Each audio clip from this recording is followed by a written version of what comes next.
এই আম্মু করে আসছিস আম্মু কোন মামু ঘরে বাড়ি যাচ্ছিস? আশিক মামু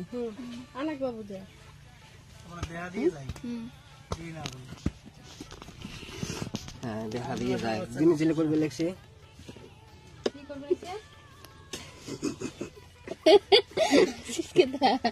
আসিস কি কত হ্যালো গাইস কাটে দুই জায়গার খোলা কেমন আছেন? ভালো তো? আমিও ভালো আছি। আমার আগ পাকে ভালো হয়েছে। আমার আগ পাকে ডিগির পারদ বসিয়ে দেখো, এই যে ডিগির পার কত গাছ, ডিগির পারদ বসে বসে হাওয়া খাওয়া লাগছে। টুকটুকানি টুকের ভাই কত কি বাবু চটকু খেলাইতে একটা ছেলে একটা একটা বড় না খাটো আর খাটো লম্বা লম্বা